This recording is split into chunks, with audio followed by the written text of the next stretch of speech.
सभी को नमस्कार। मैं आपके बीच राकेश चौधरी इस प्यारे से YouTube चैनल पे आपका स्वागत करते हैं। दोस्तों, जिस प्रकार से जीके जीएस की आपकी क्लास चल रही थी, प्रैक्टिस सेट चल रहे हैं, उसी प्रैक्टिस सेट में एक प्रैक्टिस सेट और ऐड कर दिया गया। तो सारे विद्यार्थी फटाफट से जीके जीएस का प्रैक्टिस सेट नंबर 8 यानी कि 8 नंबर प्रैक्टिस सेट नंबर 8, जिसने 8 से पहले के प्रैक्टिस सेट नंबर नहीं देखे तो सभी से निवेदन है कि वो प्रैक्टिस सेट नंबर 1 से लेके सभी कंप्लीट देखे। और आज का जो अपना प्रैक्टिस सेट नंबर रहेगा वो प्रैक्टिस सेट नंबर रहेगा आपके सामने 8 नंबर। आपको यहाँ पे प्रश्न में क्या दिए गए, आराम से क्वेश्चन को पढ़ना, क्वेश्चन क्या दिए गए।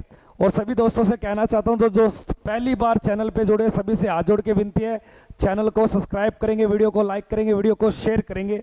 और बढ़ते आज के अपने फर्स्ट क्वेश्चन को। क्वेश्चन में क्या दिया गया, आराम से क्वेश्चन को पढ़ना। क्वेश्चन बोलता है कि नील नदी, जो नील नदी है वो किस महाद्वीप का एक हिस्सा है। आपको याद रखना है, नील नदी विश्व की सबसे लंबी नदी है। पहला प्रश्न तो ये याद रखना है, विश्व की सबसे लंबी नदी का नाम क्या है, नील नदी। तो यहां पर प्रश्न आता है कि विश्व की सबसे लंबी नदी याद रखना, नील नदी 6650 किलोमीटर में। एक प्रश्न और याद रखिए, नील नदी का प्राचीन जो नाम है, प्राचीन नाम, इसे क्या बोलते हैं भैया। तो याद रखना, इस नील नदी का नाम कोई प्राचीन नहीं है, लेकिन ये जहां बहती है उसे आपके मिस्र या इजिप्ट कहा जाता है। ठीक है, एक प्रश्न और याद रखिए, नील नदी का उद्गम स्थल, नील नदी का उद्गम स्थल जो है वो कहां से है। तो नील नदी अपना जल किस झील से उठाती है। तो याद रखिए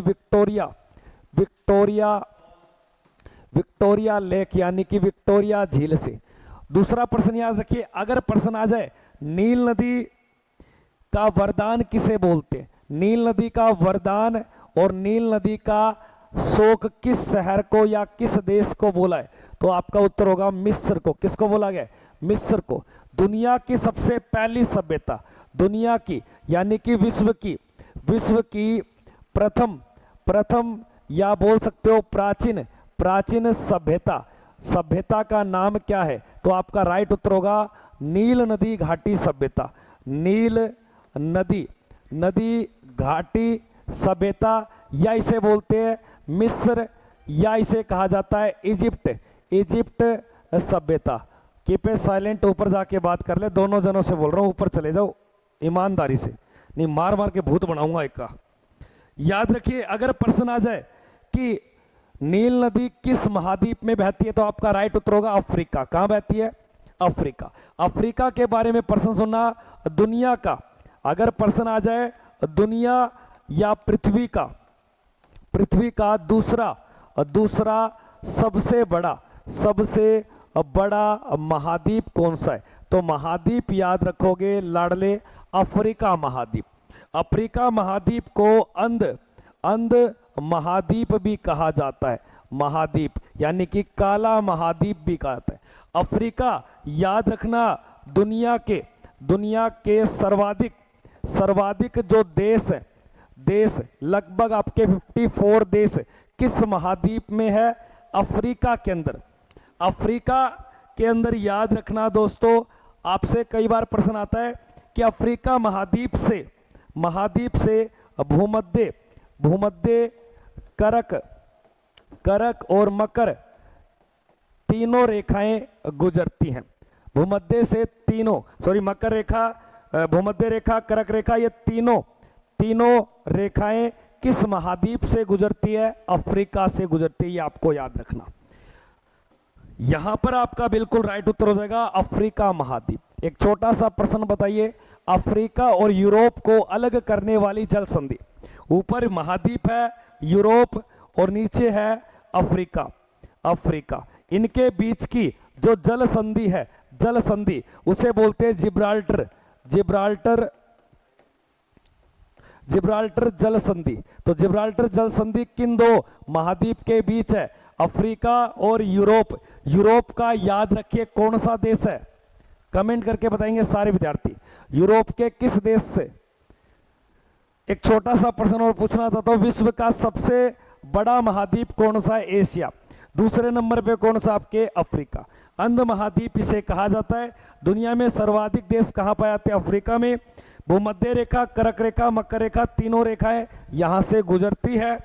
अफ्रीका महाद्वीप की सबसे लंबी या विश्व की सबसे लंबी नदी कौन सी है, नील नदी, जो 6650 किलोमीटर में उद्गम स्थल इसका याद रखना विक्टोरिया झील।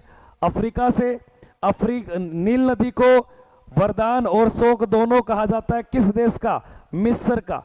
विश्व की प्रथम सभ्यता किस नदी के किनारे खोजी गई, इजिप्ट या मिस्र सभ्यता, नील नदी घाटी सभ्यता भी याद रखोगे। अगले प्रश्न को देखेंगे सारे बच्चे फटाफट से, बहुत ही शानदार प्रश्न, सभी दोस्त लगाएंगे। दूसरा क्वेश्चन आपके सामने, बाघों के लिए प्रसिद्ध बांदीपुर राष्ट्रीय उद्यान है। यहां पर नेशनल पार्क आपसे पूछ लेगा कि भारत में जो नेशनल पार्क है वो कितने हैं। एक छोटा सा प्रश्न अगर आपसे पूछूं, राष्ट्रीय उद्यान देश में टोटल कितने हैं, देश में, तो देश में टोटल है 106। और सर्वाधिक कहां पड़ते हैं, राष्ट्रीय उद्यान, राष्ट्रीय उद्यान सर्वाधिक पड़ते हैं सर 12 पड़ते हैं, ये आपके कहां पर, मध्य प्रदेश में। लेकिन यहां बाघों के लिए प्रसिद्ध है और इसका नाम क्या है, बांदीपुर राष्ट्रीय उद्यान, और ये पड़ता है आपके कर्नाटक में। कहां पड़ता है, कर्नाटक में। एक छोटा सा प्रश्न बताइए मुझे, कर्नाटक राज्य की अधिकारी भाषा क्या है, कर्नाटक राज्य की अधिकारी भाषा की अगर बात की जाए तो भाषा याद रखना आपके क्या है, कन्नड़ है। क्या भैया, कन्नड़। कर्नाटक में सर्वाधिक याद रखना आपके रेशम कीट पालन किया जाता है। और दूसरा सर्वाधिक कॉफी का उत्पादन भी कहां किया जाता है, तो याद रखना कर्नाटक में पड़ता है आपके। इसकी कैपिटल की अगर बात की जाए तो इसकी राजधानी क्या है भैया, तो कर्नाटक की जो राजधानी है, वो याद रखना बेंगलुरु। और बेंगलुरु के अंदर एक तो याद रखना इसरो का हेडक्वार्टर है, इसरो का हेडक्वार्टर। और बेंगलुरु के अंदर एक स्टेडियम पड़ता है, खेल मैदान, उस मैदान का नाम क्या है, तो याद रखना चिन्ना स्वामी आपके खेल मैदान भारत के किस राज्य में, तो आपका यहां राइट उत्तर हो जाएगा ऑप्शन संख्या यानी कि बेंगलुरु, चिन्ना स्वामी क्रिकेट स्टेडियम। बेंगलुरु को ही बोलते हैं भारत में सिलिकॉन वैली, सिलिकॉन वैली। तो सिलिकॉन घाटी किस शहर को बोला है, बेंगलुरु को। और बेंगलुरु को कहा जाता है भारत के अंदर, याद रखना बेंगलुरु को बोला है उद्यानों का शहर। तो उद्यानों का शहर है यानी कि पार्क सिटी किसे कहा जाता है, बेंगलुरु को। कर्नाटक अधिकारी भाषा कन्नड़ याद रखना।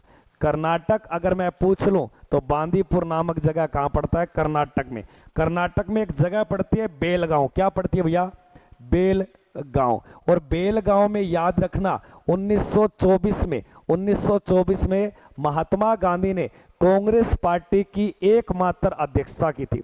तो कांग्रेस अधिवेशन में गांधी जी ने अध्यक्षता किस वर्ष की, 1924 में। और कहां पे की थी, कर्नाटक के बेलगांव में। लड़ ले, ये पेपर में फंस सकता है प्रश्न। कर्नाटक की राजधानी का नाम बेंगलुरु है। बेंगलुरु को अंतरिक्ष शहर बोलते हैं। बेंगलुरु में ही इसरो क्या पड़ता है, इसरो का हेडक्वार्टर।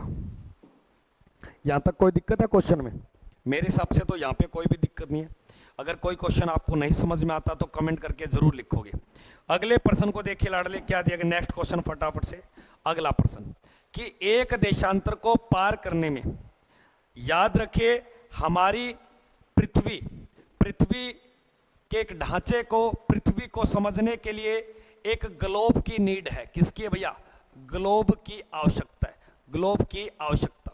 इस ग्लोब पर आपको याद रखना कुल जो देशांतर रेखाएं हैं, देशांतर रेखाएं, वो याद रखना आपके टोटल 360 है। कितनी है, 360।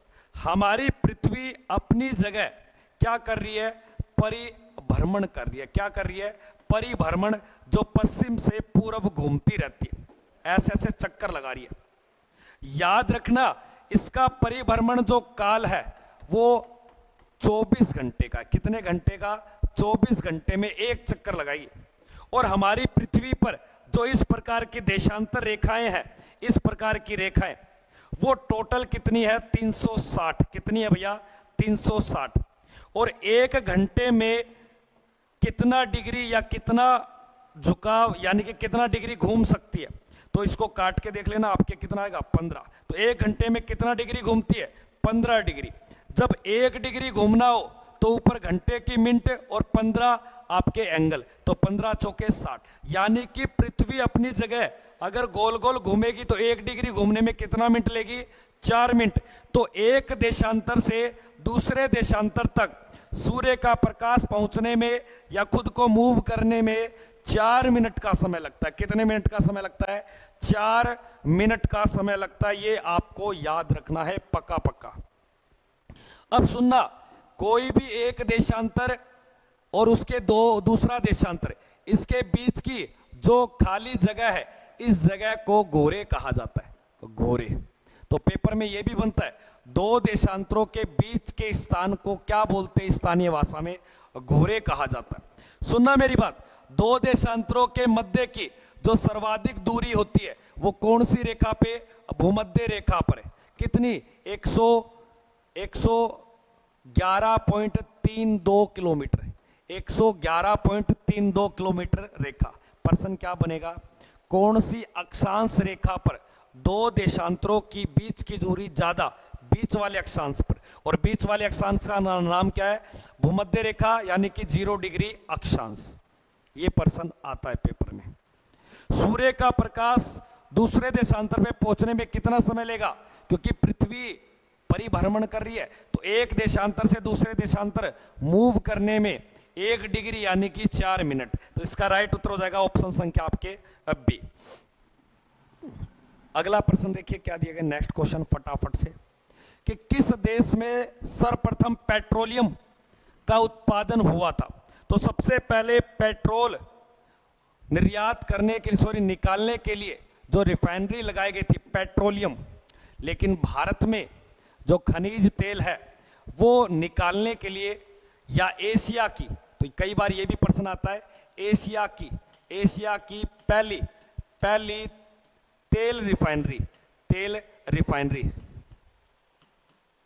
तो तेल रिफाइनरी लगाई गई थी डिब्रूगढ़ के अंदर। और कब? 1901 में असम के अंदर। लेकिन सबसे पहले तेल रिफाइनरी को कहां पर लगाया गया?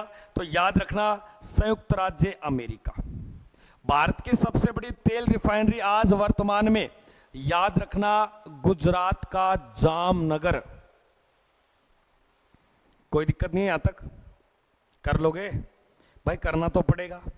जिन्होंने प्रैक्टिस सेट नंबर पहले के नहीं देखे वो सारे प्रैक्टिस सेट लगाए, कॉपी लगाइए, कॉपी में लिखते चले। सपना है वर्दी लेने का तो वर्दी अवश्य मिलेगी। अगले पॉइंट को देखिए क्या दिया गया, नेक्स्ट पॉइंट, सॉरी माफी चाहता हूं, क्वेश्चन देखिए फटाफट से। सफेद हाथियों का देश किसे बोलते हैं? यहां पर हाथी से रिलेटेड प्रश्न पूछ लिया। एक छोटा सा प्रश्न बताना चाहता हूं, हाथी भारत का 2010 में विरासत पशु बना दिया, विरासत पशु। हालांकि हमारे भारत का राष्ट्रीय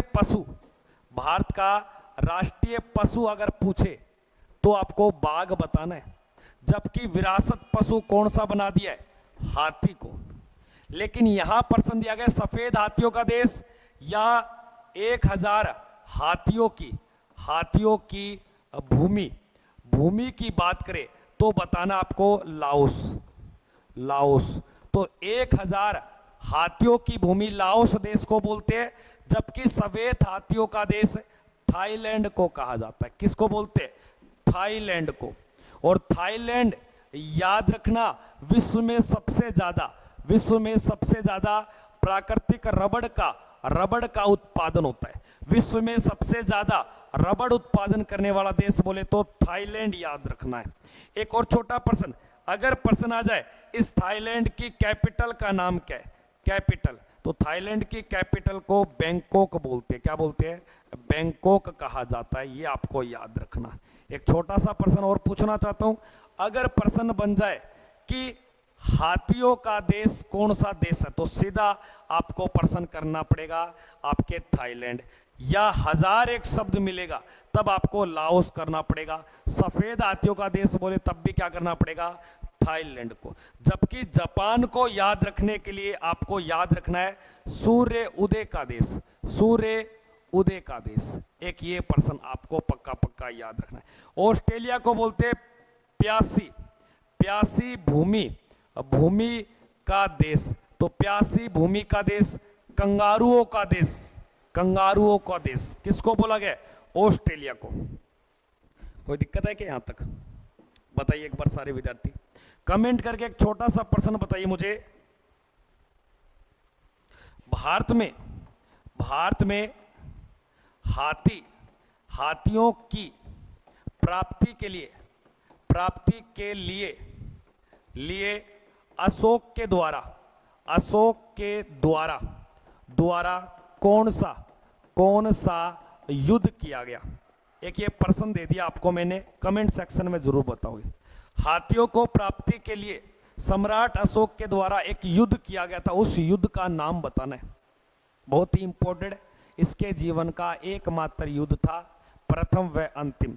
उस युद्ध के बाद इसने कभी भी लड़ाई नहीं की और उसके बाद इसने बौद्ध धर्म की धम्म नीति, त्रिपिटक का एक हिस्सा है, धम्म नीति को अपना लिया। अगले प्रश्न को देखिए क्या दिया। नेक्स्ट प्रश्न कि लव ऑल ये शब्द किस खेल से जुड़ा हुआ है? तो खेल से जुड़े हुए आपसे शब्दावली पेपर में पूछता है। जैसे एक शब्द मिलेगा हुक, हुक शब्द, एक शब्द मिलेगा टी शब्द, एक शब्द मिलेगा हैट्रिक, हैट्रिक, एक शब्द मिलेगा अपर कट, ठीक है। एक मिलेगा पेनल्टी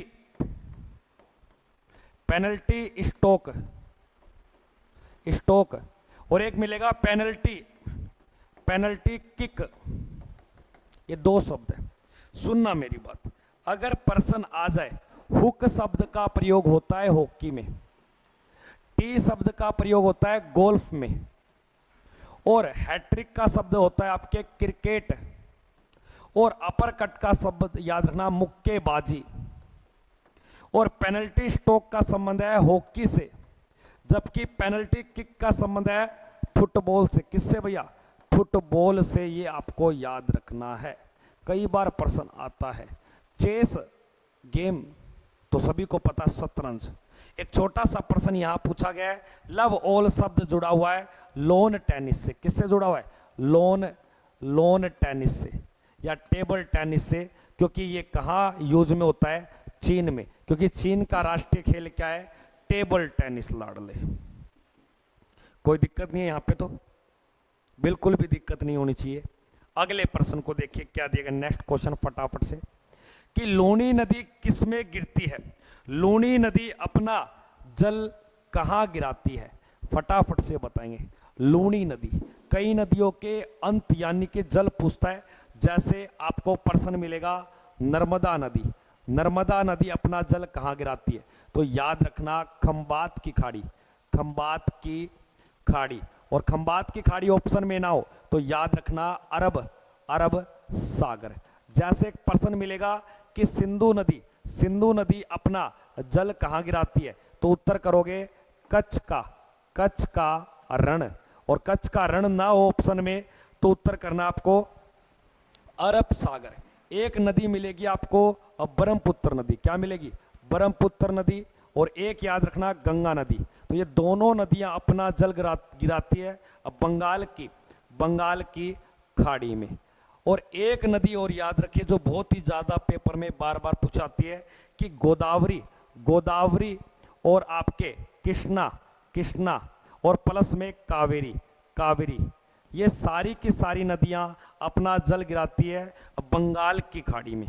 और प्रश्न में क्या पूछा गया है कि लूनी नदी, इस लूनी नदी को बोलते हैं पश्चिमी राजस्थान, या बोलते हैं मरुस्थल, मरुस्थल, मरुस्थल की जीवन जीवन रेखा, जीवन रेखा लाइफ लाइन रिवर कहा जाता है पश्चिमी राजस्थान की जीवन रेखा।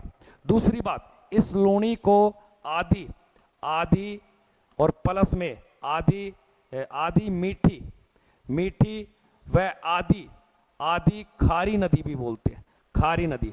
इसे नमक की नदी कहा जाता है क्योंकि इसका स्वाद चेंज हो जाता है। लूणी नदी का उद्गम स्थल, अगर लूणी नदी कहां से बहना स्टार्ट करती है, इसका उद्गम, उद्गम याद रखना आपके नाग, नाग पहाड़, और नाग पहाड़ कहाँ है, अजमेर में, अजमेर से ये स्टार्ट होती है और कच्छ का रण गुजरात में अपना जल गिराती है, ये आपको ध्यान देना है। कच्छ का रण गुजरात में, जो राजस्थान गुजरात इसका क्या बनता है, परवा क्षेत्र बनता है। एक छोटा सा प्रश्न याद रखना, जोधपुर पाली शहर भारत के जो राजस्थान में जिले हैं वो किस नदी के किनारे हैं, तो याद रखिए लूणी नदी के किनारे। इस लूणी नदी की खूब सारी सहायक नदियां हैं, लिलड़ी, कुकड़ी, ठीक है ना, बांडी। अगले प्रश्न को देखिए क्या दिया गया। नेक्स्ट प्रश्न है, पंचायत अधिनियम में सरपंच के पद हेतु एक न्यूनतम एज पूछ रहा है, तो ये न्यूनतम एज आपको ध्यान देना है। जैसे राष्ट्रपति के लिए पूछ लेगा, उपराष्ट्रपति के लिए पूछ लेगा, उपराष्ट्रपति के लिए पूछ लेगा राज्यपाल के लिए कितनी है, राज्यपाल के लिए पूछ लेगा, लोकसभा, लोकसभा के सदस्यों के लिए कितनी है, सदस्यों के लिए पूछ लेगा, विधानसभा के सदस्यों के लिए कितनी है, आपसे पूछेगा राज्यसभा के सदस्यों के लिए कितनी है, आपसे पूछेगा राज्य की विधान परिषद के लिए कितनी है, विधान परिषद के लिए, ठीक है। एक आपसे पूछ लेगा किसी राज्य का सीएम बनने की, किसी अपने देश के पीएम बनने की। ये सारी बातें याद रखनी है। अगर पेपर में आ जाए कि राष्ट्रपति उपराष्ट्रपति इन तीनों के लिए 35 वर्ष होनी चाहिए पूर्ण, लोकसभा विधानसभा इन दोनों के लिए 25 वर्ष होनी चाहिए, और सीएम और पीएम इन दोनों के लिए भी कितनी, 25, राज्य और विधान परिषद के लिए कितनी होनी चाहिए, 30 वर्ष होनी चाहिए। लेकिन मतदान करना है तो मतदान की जो एज होती है लाडले, वो याद रखना आपके कितनी, 18 वर्ष। कितनी बताओगे, 18 वर्ष। और सुनना, अगर आपको पंचायत की बजाय यहां मिल जाए नगर पालिका, और नगर पालिका में जो चेयरमैन होता है, चेयरमैन, तो चेयरमैन बनने की भी न्यूनतम आयु कितनी, 21, और सरपंच बनने की भी कितनी होती है, 21, और सरपंच बनने की भी 21, और याद रखना आपके वार्ड पंच बनने की भी आयु कितनी होती है, 21 वर्ष। तो कई बार प्रश्न आता है पंचायती राज व्यवस्था या नगर निगम, इन सभी के लिए जितने भी अध्यक्ष या सदस्य बनेंगे तो उनकी एज कितनी होनी चाहिए, 21 वर्ष होनी चाहिए। एक छोटा सा प्रश्न याद रखना, वोट डालने के लिए जो 18 वर्ष एज है ये वर्तमान में है, लेकिन 1989 से पहले, राजीव गांधी की सरकार से पहले ये वोट डालने की एज 21 वर्ष थी। एक छोटा सा प्रश्न याद रखना, किसी भी ग्राम पंचायत में सरपंच का चुनाव प्रत्यक्ष रूप से होता है, जिसमें जनता क्या करती है, वोट डालती है। और सरपंच कितने वर्षों के लिए चुना जाता है, तो याद रखना 5 वर्षों के लिए। कितने वर्षों के लिए, 5, जो पंचायत का एक कार्यकाल है जो 5-5 वर्ष के अंतराल पे चलती है।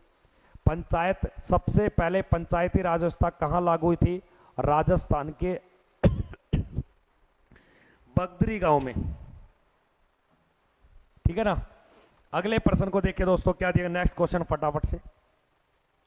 निम्नलिखित में से कौन सी गैर संवैधानिक संस्थान है, गैर संवैधानिक संस्थान, तो गैर संवैधानिक संस्थान का मतलब जिसका भारतीय संविधान में कोई उल्लेख नहीं है, यानी कि जिसका संविधान में कोई उल्लेख नहीं, कोई उल्लेख नहीं संविधान में। और राइट उत्तर हो जाएगा आपके योजना आयोग। अब याद रखना, आज वर्तमान में करंट में योजना आयोग नहीं है। करंट में इसका नाम बदल दिया गया और कर दिया गया है नीति आयोग। और नीति आयोग भी कैसा निकाय है? गैर संवैधानिक है, जो 1 जनवरी 2015 से इसे स्थापित किया गया है। वर्तमान में नीति आयोग या योजना आयोग के जो अध्यक्ष होते हैं वो देश के प्रधानमंत्री चुनना। योजना आयोग जो बना था ये 1950 में 15 मार्च को, तब इसका अध्यक्ष था पंडित जवाहरलाल नेहरू। जबकि करंट में इसका नाम बदल के क्या कर दिया? नीति आयोग। और नीति आयोग का जो अध्यक्ष है वर्तमान में वो नरेंद्र मोदी है। अगर आपके सामने प्रश्न आ जाए नीति आयोग का अध्यक्ष कौन है, नीति आयोग का अध्यक्ष, तो याद रखना नरेंद्र मोदी। अब नीति आयोग का उपाध्यक्ष डिप्टी, याद रखना आपके सुमन बेरी। क्या बताओगे? सुमन बेरी। और नी आयोग का आपसे पूछ लेगा सीईओ, जो काम करने वाला इसका अधिकारी, तो याद रखना वी आर आपके सुब्रमण्यम।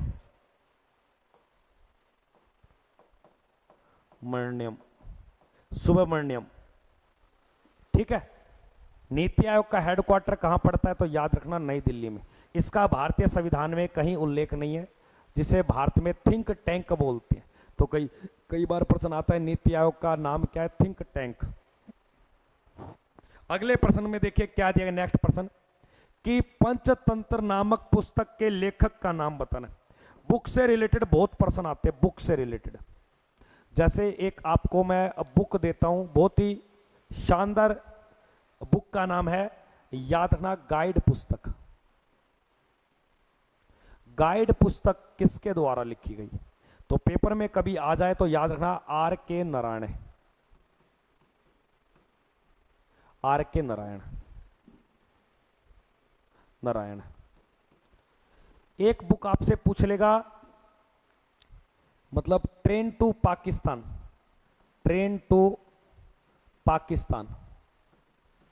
तो ट्रेन टू पाकिस्तान याद रखना खुशवंत सिंह के द्वारा। एक पुस्तक याद रखना प्रेमा, मुंशी प्रेमचंद के द्वारा, प्रेमचंद। एक पुस्तक याद रखना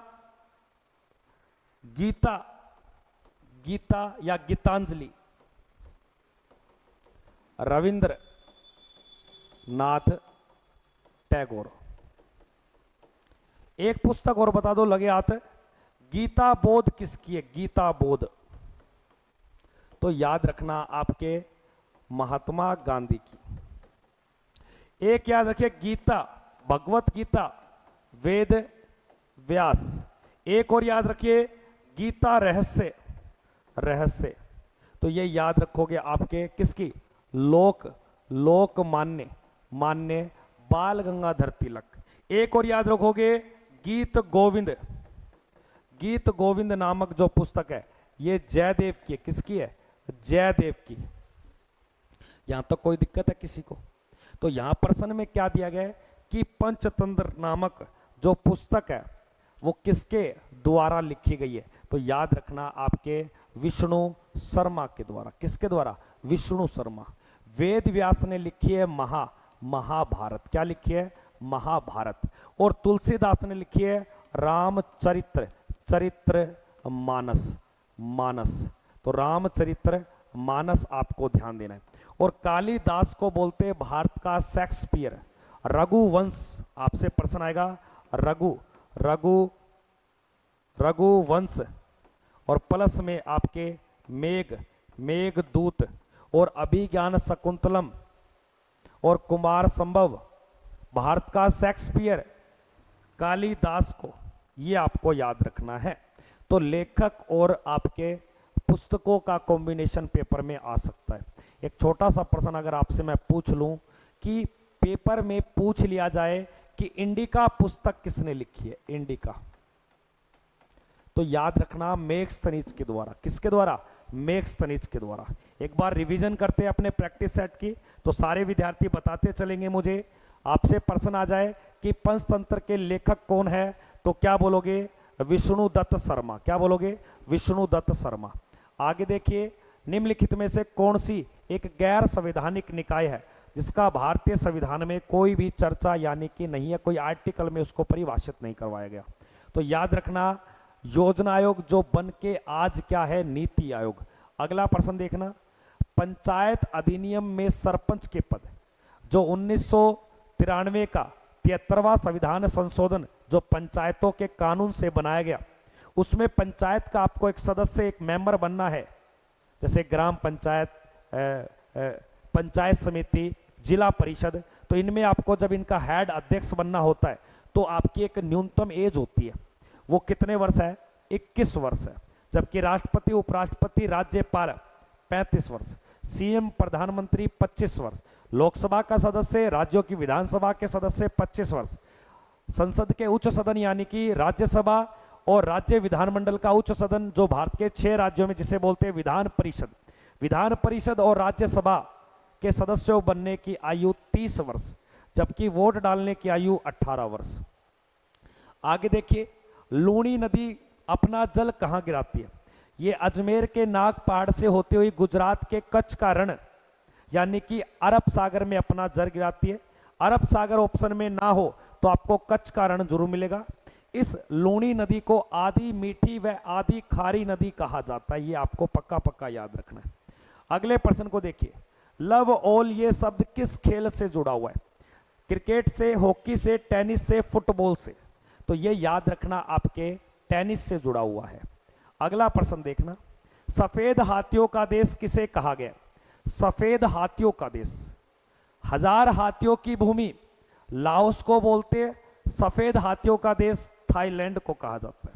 एक छोटा सा प्रश्न अक्सर पूछाता है, थाईलैंड किस महाद्वीप का हिस्सा है? तो आपको एशिया बताना है। थाईलैंड की राजधानी का नाम बैंकॉक है और भारत में राष्ट्रीय पशु बाघ है, जबकि हाथी लुप्त कगार पे इसलिए केंद्र सरकार ने 2010 में हाथी को देश का विरासत पशु घोषित कर दिया है। हाथियों की प्राप्ति के लिए मौर्य वंश का एक राजा था आपके अशोक, अशोक के द्वारा 261 ईसा पूर्व में एक युद्ध किया गया था, कलिंग युद्ध, हाथियों की प्राप्ति के लिए। अगला प्रश्न देखिए क्या दिया गया, किस देश में सबसे पहले तेल या पेट्रोलियम रिफाइनरी लगाई गई थी? तो ये संयुक्त राज्य अमेरिका। संयुक्त राज्य अमेरिका की राजधानी का नाम क्या है? Washington DC. संयुक्त राज्य अमेरिका की जो खोज हुई थी वो 1492 में कोलंबस के द्वारा किया था, और कोलंबस कहाँ का व्यक्ति था? पुर्तगाली। वहीं से एक पुर्तगाली 1498 में भारत की ओर आता है समुद्र की खोज, समुद्र के रास्ते से, इसलिए भारत के लिए समुद्र मार्ग, समुद्र में भी एक रास्ता होता है, इसकी खोज किसने की थी? वास्को डी गामा 1498, जो केरल के कालिकट तट पे पहुंचा। आगे ध्यान देना, एक देशांतर को पार करने में सूर्य का प्रकाश या पृथ्वी को समय लगता है 4 मिनट का। अगला देखिए, बाघों के लिए, टाइगर के लिए फेमस एक नेशनल पार्क है। हालांकि नेशनल पार्क खूब सारे हैं, सबसे ज्यादा नेशनल पार्क मध्य प्रदेश में है। नेशनल पार्क की संख्या वर्तमान में 106 है, जबकि टाइगर के लिए अलग अलग रिजर्व क्षेत्र होते हैं, टाइगर रिजर्व क्षेत्र, टाइगर संरक्षण क्षेत्र। तो टाइगर संरक्षण क्षेत्र पूछ रहा है तो याद रखना ये बांदीपुर कहां पड़ता है? कर्नाटक में। तो आज का जो प्रैक्टिस सेट नंबर 8 का पहला प्रश्न ये प्रश्न था कि नील नदी किस महाद्वीप में बहती है? दुनिया की सबसे लंबी नदी विक्टोरिया जल से अपना जल उठाती है, विक्टोरिया झील से। तो उत्तर हो जाएगा इसका नील नदी।